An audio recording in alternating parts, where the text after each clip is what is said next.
I've got my seed packet here that I bought, and I'm going to just show you a couple of them, and I'm going to show you what I do. So I did my planning, and I know what foods I need to grow next year, and I know what seed I have, and I know what seed I don't have, so I made an order and I got seeds. But when my seeds come, which is what this video is about, there's one detail I do, and I think it's worth making a video about. Because I have a couple of hundred seed packets. Some packets are from seed companies, and then other packets are just little bottles and stuff of the seeds I saved myself. When I save the seeds myself, I just label them so I know what they are. But it's very easy to mix up the seed packets that you get from other companies. And it doesn't really matter if you mix up what they are, because it says on them what they are. This one says Rainbow Mixture Swiss Chard. But what gets mixed up is how old your seeds are, because a seed packet could last for 1 year. If you plant it all, then that's it. But if you're only planting a little bit, you may have some seed packets that are 3, 4, 8 years old. And so when I get my packet, I open the box and I take a magic marker and I write what year it is on. So this one says 4/2023. So I know that this is a new packet. This one says 4/2023. Guess what the next one says?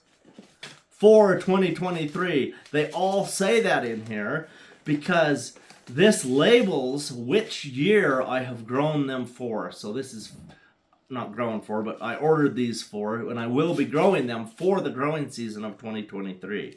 I do this to keep it straight so that when I have my cabinet clear full of hundreds of seed packets, I know which seeds were the fresh new seeds that I got just for this year.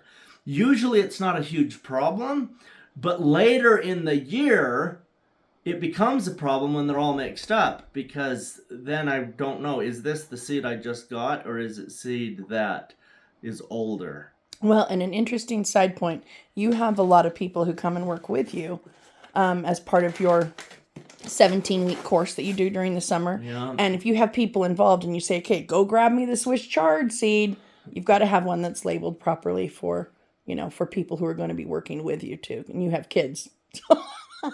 Like we've had kids in the past that have brought the oldest package we had, and you're like, oh no, I need the other one, and the kid's like, well, it says carrots, yes, but those aren't going to grow.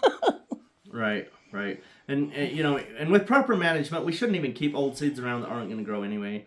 But I have just found in the past that we're not managing seed. That's not our business. Our business is other things, like growing the food. And so if you do get a mix up, it just saves you a lot of hassle to have things well labeled. And some seed packets will say what year they're for, but like this one doesn't. None of these do. This seed company, they don't say which year it was grown for.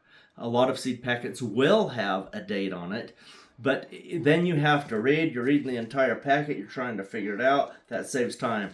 But if it's a great, big, horrible, obnoxious magic marker that is different than the rest of the packaging, I know immediately what I'm dealing with.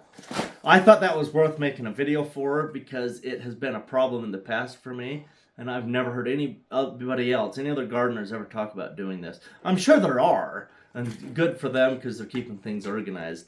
Hopefully this helps you to organize your year and date on your seed packet.